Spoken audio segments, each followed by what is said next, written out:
media. Fengo bwa Kabaka tulina ebyafaayo ebitulaga nti enkolagana yali nnene nnyo okuva emabega wakati wa Kabaka ne Kyabazinga.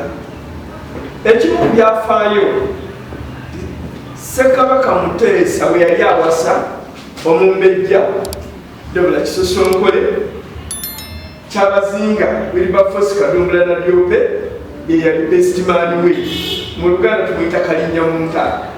Kakati kuzuulira Kabaka awasa naye Kabaka Muneeti ye best man obugwali mukwano gwaki gw'amaanyi ogw'ekyokulabirako enkolagana yaki y'amaanyi nnyo.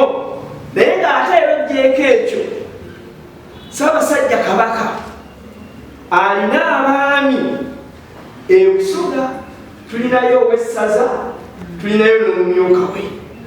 Kabaka alinayo essaza, naye essaza lyalina si ssaza nti lyasalako obutundu nga Ssaabajjala byakola eno, wabula abantu abali Busoga balina obukulembeze obubakumaakuma baleme okuva ku nnono newankubadde nga bali Busoga. Ate bassekitibwa mu nnono za Busoga ate nga bawagira n'Obwakabaka bwa Buganda. Simanyi okiraba.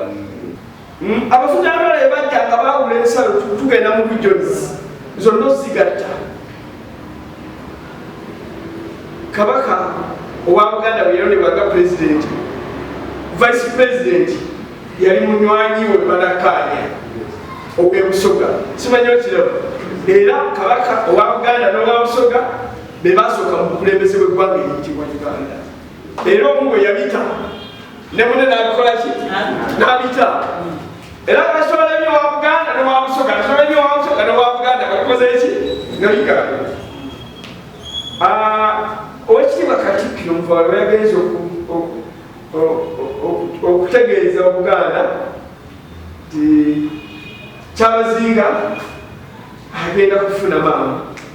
Obwakabaka bwatodde miliyoni 10,14 okuwagira embaga. Obwakabaka bwa Buganda n'obwa Kyabazinga wa Busoga bonna kyekimu. Omukulu alusomesezza obukulembeze obwasooka mu ggwanga, pulezidenti yasookera mu ggwanga Uganda bwali Bwakabaka, obwa Buganda n'Obusoga. Obwa Buganda ye pulezidenti, Busoga vice. Kitegeeza tuli kintu kimu. Kati mukoze bulungi nnyo kubeera nga mutegeedde nti obwa Kyabazinga bufuna maama babadde mu nnaku ani atonsa ezira atonsa atonsa baana aye nti ekyakola ki nti gyavaawo musaisalesi tuli kirala. Nze kyenedde okuba ku bantu ba Kabaka bwa Buganda n'obwa Kyabazinga bwe kirala. Nze ndi Muganda ate ndi Musoga. Jamani, we batu sewa na nitikiza mzonya bana na nitikiza ngoa atuwe mpaka tano usibia bana tatono Kyabazinga pato yo mtwa tuyanziza ne tuyanzeke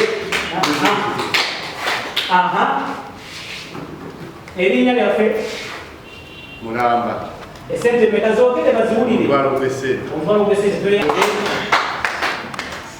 ate bagenda enganira wewe. Aha, kyasefuka. Kyasefuka bana, Kyabazinga ntakoye bitwale. Aha.